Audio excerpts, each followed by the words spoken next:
Mula sa bulwagang pambalitaan, himpilan at sandigan ng bayan, GR1 91.1, Radyo ng Masa. Mga kaganapang nangyayari sa loob at labas ng bansa.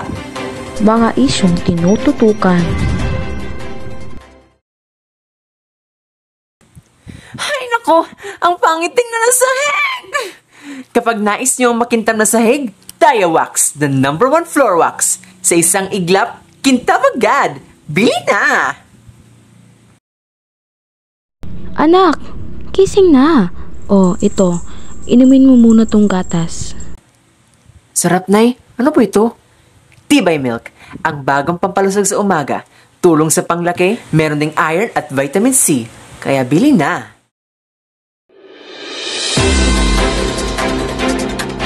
Isang magpalang araw, Luzon, Visayas at Mindanao. Ako ang iyong tagapagbantay, Jaji Rakin Danuco. At iyong kaagapay si Lance Cubillan.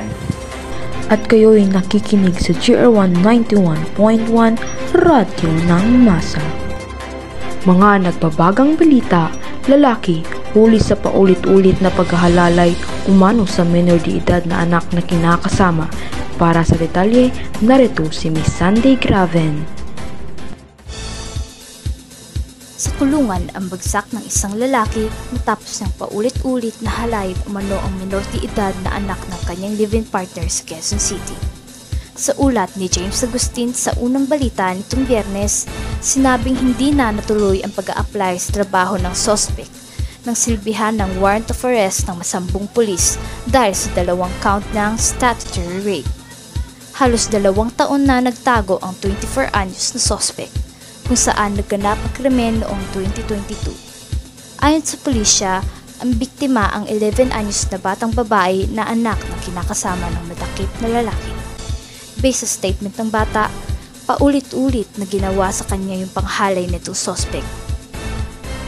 Yung kaanak ng biktima po natin ay nagsampa ng kaso against dito sa suspect. Sabi ni Police Lieutenant Colonel Joel Nicanor, commander ng Masambong Police Station. Una ang lalaki sa most wanted person list ng Masambong Police. No comment po. Sabi ng suspect nang tanungin kaugnay sa kanyang pagkakatakip. Ang iyong tagapagbalita, si Sandy Graven. Balik po sa inyo. Maraming salamat sa iyo, Sandy Graven. Isang tao patay sa hinihinalang insidente ng road rage sa EDSA Ayala sa Makati. Para sa detalye, narito si Miss Jamela Rasunabe.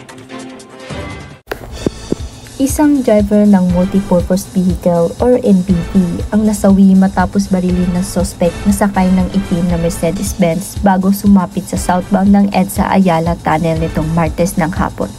Sa ulat ni Christian Manyo ng Super Radio, sinabi nagdulot ng mabigat na daloy ng trapiko ang insidente ng isinara ang taga ng ilang oras habang nagsasagawa ng investigasyon ng mga otoridad. Nangyari ang pamamaril dakong 2 p.m. at muling binuksan sa mga motorista ang tunnel pagkaraan ng 2 oras. Tinatayang nasa edad 45 to 50 ang nasawing driver na nakabangga rin ng ilang rider matapos mawala na siya ng kontrol sa sasakyan. Nakatakas ang salarin na tinutugis na siya ng mga otoridad matapos makuha na ang plaka ng sasakyan. Samantala, ilang rider naman ang sumaklolo sa kasama ng biktima sa loob ng sasakyan na isang babae at isang bata. Kwento ng mga rider, sinabi ng babae na hindi lang umano sila nagkabigayan sa daan ng sasakyan na bumaril sa kanila. Bago sila pumailalim, nagpaputok ang salarin na dumaan pa ibabaw patay umano sa pahayag ng babae. Sa video, makikita na may tama ng bala sa kanang bahagi ng huling bintana ng MPV. Ganoon din sa bintana na malapit sa nasawing driver. Ayon kay Police Colonel Edward Cotillog ng Makati PNP. Inalerto na ang pulisya sa iba't ibang lugar para mahuli ang suspect na nakasakay ng Mercedes-Benz. Patay sa paunang investigasyon, galing sa Bonifacio Global City ang biktima ng makagitgitan ang Mercedes-Benz sa bahagi ng Kalayaan EDSA hanggang sa makaabot sa bahagi ng tunnel sa Ayala. From there, Nagpaputok ang mga tao na nakasakay sa itim na Mercedes-Benz na tamaan ng likod, right side ng Innova White ng biktima. At sa kasamaang palad, tinamaan ng likod niya at yun po ang sanhi ng kanyang pagkamatay. Ayon kay Cotio. Ang inyong tagapagbalita, si Jamela Rasunabi. Balik po sa inyo. Salamat sa iyo, Jamela. Bago po ang lahat, narito ang isang programa. Dito lang sa Liham ng Bukas, ang iyong mensahe ay payo namin. Kasama ang aking kaagapay, aming babasahin ang mga mensaheng galing sa mga tagapagkinig. Mahal kong sisteres, nais ko lamang po ipabahagi ang kwento ng buhay ko. Nung nakarang taon po ay mayroon akong nobya, sabihin na lang natin sa pangalan Nurin. Tama po ang inyong narinig. Ako ay isang bakla na paibig sa isang babae, ngunit sa kasamaang palad ay nabuntis ko siya. Nung nalaman ko ay inisip ko agad ang ina ng aking nobya dahil nabigo ko ang pangakong binitawan ko. Isa din lamang akong binatang nag-aaral pa. Hindi ko rin alam ang aking gagawin at dapat gawin. Ako po ay humihingi ng inyong payo. Ayun na nga, tungkol ito sa teenage pregnancy. Ano nga bang dapat nating ipayo sa mga kabataan ngayon? Ganito lang yan, no? Huwag na kayong makipagtalik sa murang edad pa. Malamang kailangan natin isipin ang ating mga magulang na naghihirap para lang mapaaral tayo, di ba? Tama ka, Lance, at dapat din natin alamin ang limitasyon natin at lagi munang mag-isip sa mga posibleng mangyari upang maiwasan ang teenage pregnancy. Nasaan na nga ba ang katagang ang kabataan ang pag-asa ng bayan kung mismo mga kabataan ay di pa alam ang kaibahan ng tama at mali? Lagi natin isipin na mahirap ang buhay ngayon. Tama ka, no? Mga bigas ngayon ay mahal na. Ang dating 20 peso lang ay ngayon ay nasa 60 peso. Araw-araw umaangat ang presyo. Ano pa kaya ang mga pangangailangan ng sanggol? Kami ang iyong tagaulat na nag-iiwan sa katagang.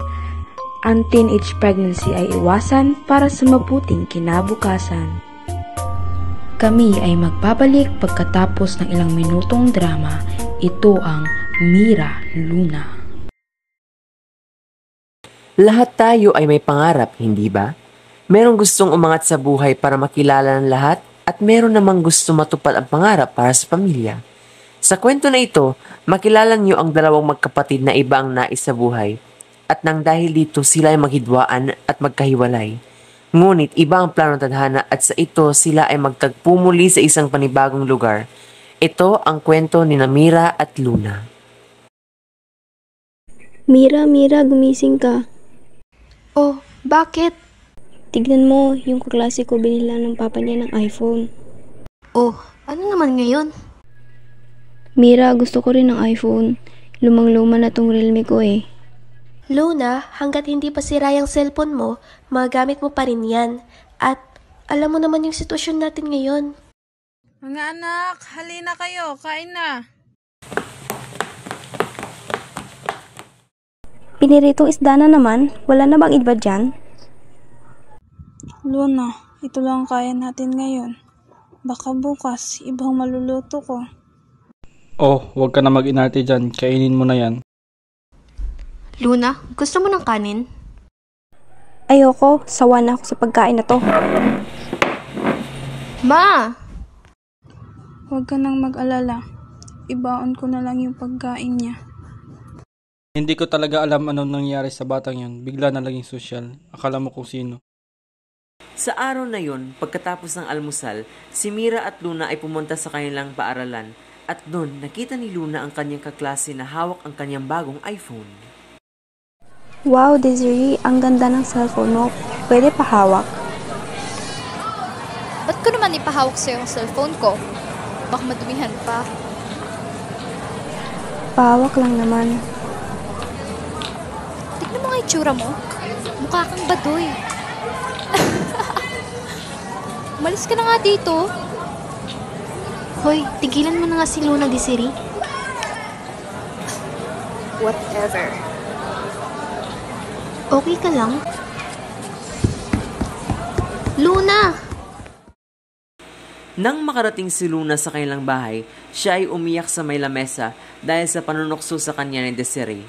Pero sa oras na yun, may namataan si Luna sa may cabinet at ito ang pitaka ng kanyang ina. Sabi mo wala tayong pera. Eh ano to? Parang magagamit ko to ah.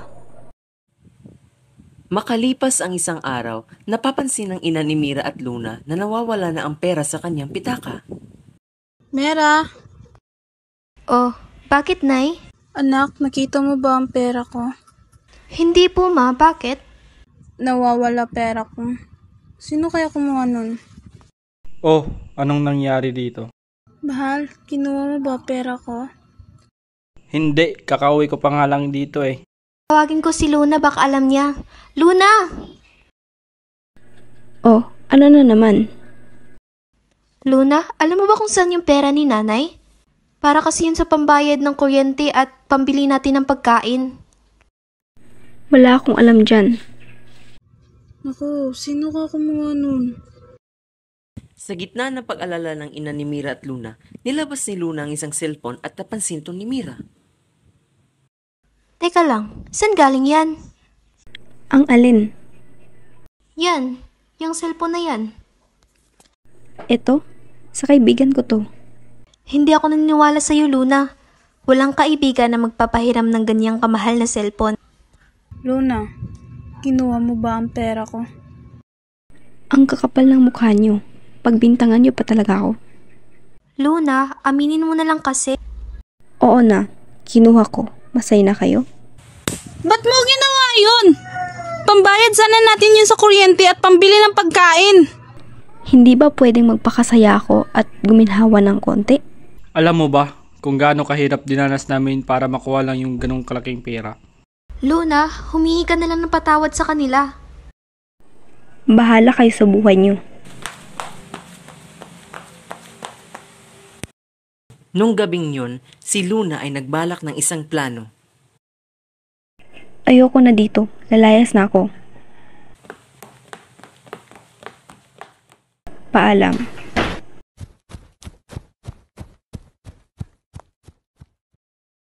Makalipas ang 4 na taon, namuhay ng mapayapa ang pamilya ni Mira. Si Mira ay nakapagtapos ng high school at pupunta na ng kolehiyo.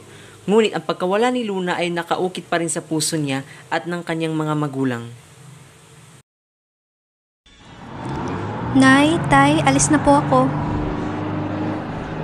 Mamimiss ko kayo. Umiss ka rin namin, Mera. Sana nandito si Luna. 4 na taon na kasi natin hindi siya nakikita. Inikot na namin ang buong baryo noon, ngunit hindi namin siya makita. Baka mahanap mo siya doon sa Manila. Imposible. Ang layo-layo na kung makarating siya doon. Baka ayaw na talaga magpakita sa atin.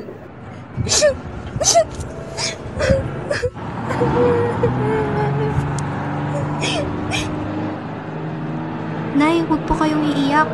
Kung nasan man si Luna ngayon, alam ko na balang araw uwi din yun. Oh, Manila, sakay na. Nandiyan na po ang bus. Paalam po, Nay, Tay. Mag-ingat ka na.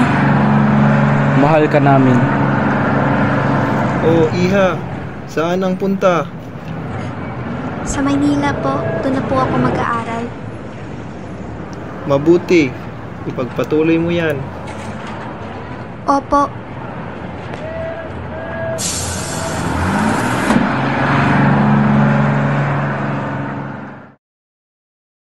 Makalipas ang mahabang biyahe, si Mira ay nakarating na ng Maynila. Ito na bang Maynila? Ang ingay, ang daming tao, puno ng pangarap. Pangako ko, magtatapos ako bilang summa cum laude, para kay nanay at tatay, at para kay Luna. Nung araw na yon, si Mira ay pumunta na sa kanyang dorm room at naghanda na siya para pumasok sa kanyang bagong kolehiyo. Ang ganda-ganda pala dito, ang laki. Tumingin ka nga sa dinadaanan mo. Ay, pasensya na po.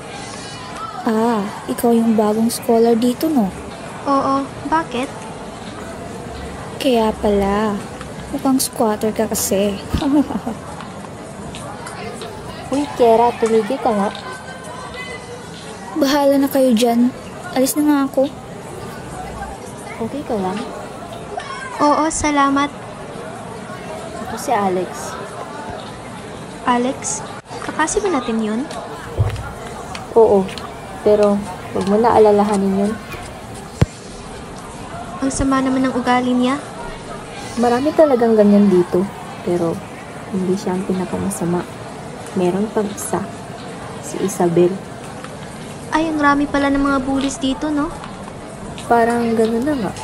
Pero huwag ka mag-alala, sasamahan naman kita. Dahil ako na ang bagong kaibigan mo. Matapos ang first period, kumain na sina Mira at Alex sa kantin at doon ay nabanggan niya ulit si Kira. Ngunit kasama nito ang nagngangalang Isabel. Aray, ikaw na naman? Ay, sorry Kira. Anong nangyari dito?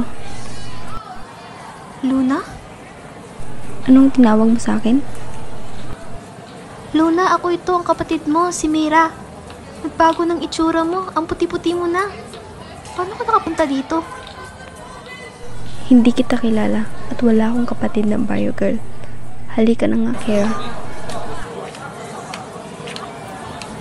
Ba't mo tinawag si Isabel ng Luna? Alex, sigurado akong si Isabel ang nawawala kong kapatid na si Luna. May nawawala kang kapatid? Oo, 4 na taon nang nakalipas mula nang nawala siya. Dito pa talaga kami pinagtagpo. Matapos ang klase, umuwi na si Isabel sa kanyang bahay at doon na niya nagpagtanong ang kanyang sarili tungkol kay Mira. Paano napunta si Mira dito sa Manila? Kahit na, kung pauwiin niya ako, hindi na ako babalik dun sa amin. Ito na ang buhay ko ngayon. Dito ako nararapat. Si Mira naman ay tumawag sa kanyang mga magulang para ihatid sa kanila ang balita na nahanap na niya ang kanyang nawawalang kapatid. Nay, tay, nahanap ko na si Luna. Ano? Nandyan siya sa Manila? Oo, tay, nandito siya pero Isabel ang ginagamit niyang pangalan. Anak, baka mukha niya lang yun. Hindi, Nay. Sigurado akong siya yun. Paano mo ba mamasigurado na siya yun? Kakausapin ko siya bukas. Malakas talagang kutob ko na si Isabel ay si Luna. Sige, subukan mo baka.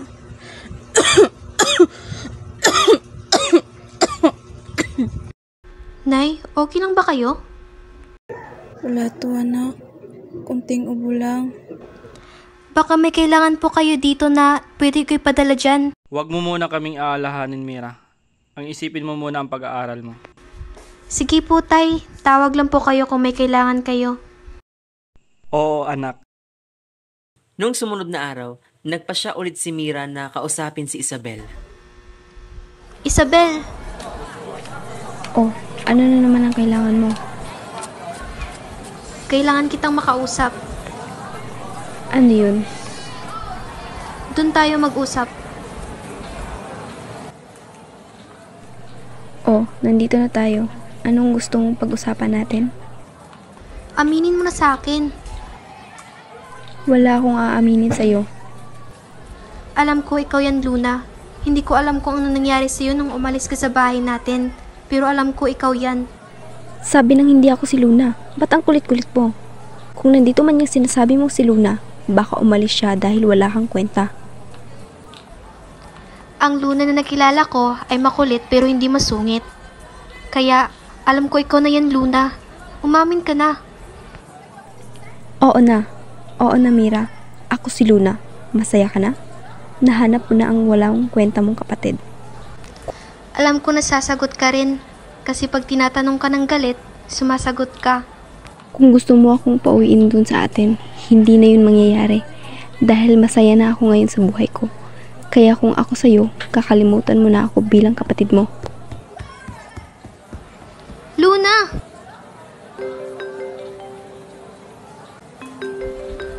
Hello, Tay? Mira, makinig ka sa akin. Yung nanay mo dinala sa ospital. Ano? Anong nangyari kay nanay?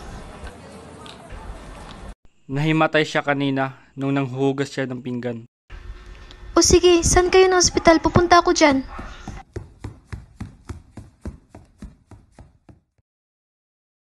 Matapos marinig ni Mira ang balita na na-ospital daw ang kanyang nanay, agad siya sumakay ng bus papunta sa ospital na malapit sa kanilang baryo. Nang makarating si Mira, inikot niya ang buong ospital hanggang nakita niya ang kanyang ina at ama. Tay, nasan si nanay? Nandito siya. Nay, okay lang po ba kayo? Okay lang ako, anak. Sige, Nay, magpahinga ka muna. Makalipas ang isang oras, hindi iniwan ni Mira ang kanyang nanay sa kanyang kama hanggang tinawag siya ng kanyang ama. Mira, nag-usap kami ng nurse dito kanina at ang mahal-mahal pala ng bill dito. Baka makatulong ako, Tay. Pagbalik ko ng Maynila, maghahanap ako ng trabaho doon para may pambayad din tayo. Nang mag-usap ang mag-ama, may dumating na hindi inaasahang bisita. Baka makatulong ako. Luna! Luna? Ikaw ba yan? Tay, nasaan si nanay? Nandun siya. Nay, nandito na ako. Luna? Anak, pumalik ka. Matapos sila magtagpo, niyakap ni Luna ng mahigpit ang kanyang ina. At pagkatapos doon ay nag-usap ang pamilya tungkol sa kinaroroonan ni Luna nung siya ay umalis. Nung gabing umalis ako, naglakad ako papuntang kabilang baryo. Yung pagkain at perang dinala ko ay ninakaw ng mga tao. Sa sobrang gutom at walang tamang tulog, naisipan ko kung tama ba ang desisyon na umalis ako. Kaya naisipan ko na lang bumalik. Ngunit nung pabalik na sana ako, nabundol ako ng isang kotse. Dinala niya ako sa ospital at tinanong kung anong ngalan ko. Tinanong niya rin ako kung may pamilya ako. Hindi ko alam kung anong pumasok sa isipan ko, pero sinabihan ko siya na wala akong pamilya. Pagkatapos doon ay kinupkop niya rin ako. Sino bang taong ito? Nagngangalan siyang Alfredo Cruz pero namatay na siya nung nakaraang taon pa. Pagkatapos doon ay sa akin niya rin pinamana ang kanyang ari-arian. Pasensya na kayo kung hindi ako nagparamdam habang ako ay nagpapakasaya dito. Kayo naman ay naghihirap. Huwag kang humingi ng tawad, Luna. May kasalanan din kami. Ang importante ay nandito ka na. Makalipas ang 2 buwan, nakalabas na ng ospital ang nanay ni Mira at Luna. Bumalik na din sina Mira at Luna sa Maynila para mag-aral muli sa kanilang kolehiyo. At bilang pagpapasalamat sa kanyang mga magulang at kapatid, pinatira na ni Luna ang kanyang pamilya sa kanyang malaking bahay. At doon sila ay namuhay ng mapayapa sa piling ng isa't isa. Pamilya at pagpapatawad. Ito ang mensahe na nais iparating sa atin ni Mira at Luna. Ipinahiwatig nila sa atin na ang pagmamahal ng magkapatid ay mas malakas pa sa kung anumang hamon ng buhay. At ang pagpapatawad ay isang makapangyarihan na paraan upang mabuo muli ang isang pamilya. At dito, nagtatapos ang Mira Luna.